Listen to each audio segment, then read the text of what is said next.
Good evening, I'm Priscilla Baker. And I'm Nicole Haru. And today we are discussing the topic of China and the new imperialism.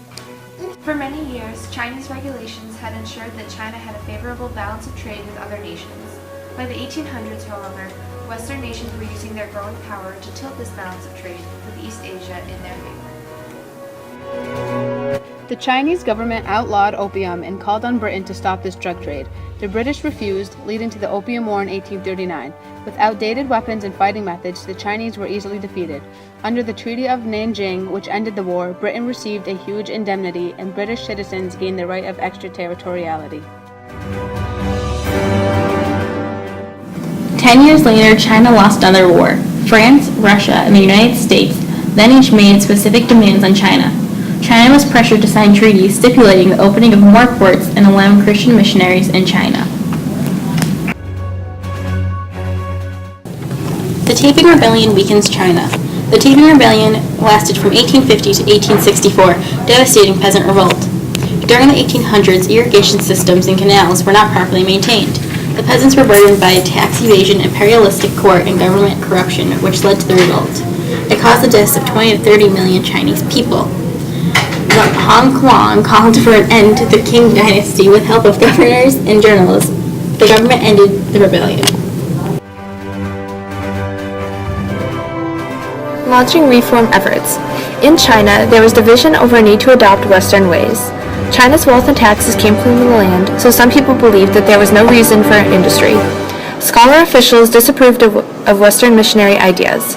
They felt that the emphasis on individual choice challenged Confucian order. They wanted to stick to traditional ways. They thought that Western technology was dangerous.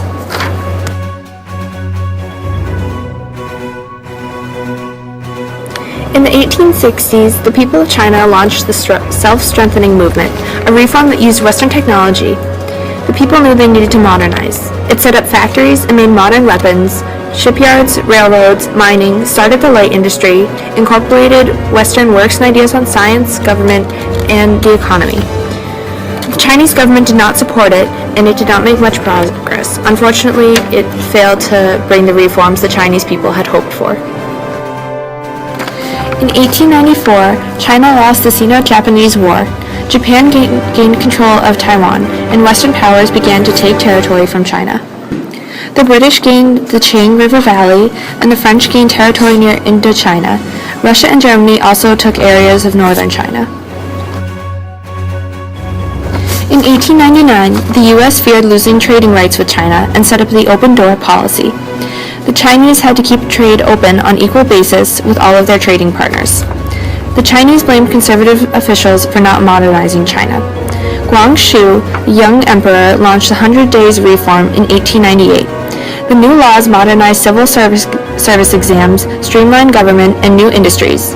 It affected schools, military, and the bureaucracy. Conservatives protested against reforms. Guangxu was eventually imprisoned, and Cixi, the empress, resumed power. Many Chinese, including a secret society known to Westerners as the Boxers, were angry about the presence of foreigners. Anti-foreign feelings exploded in the Boxer uprising in 1900. Although the Boxers failed, nationalism increased. Reformers called for a republic.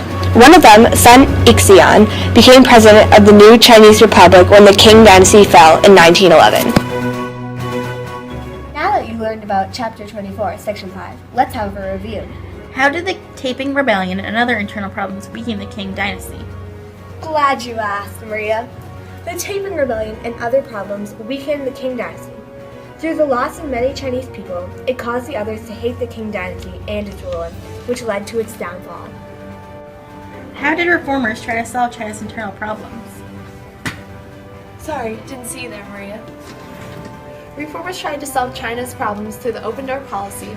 However, China was never consulted on this matter, which led to uproar. What caused the Qing dynasty to fall?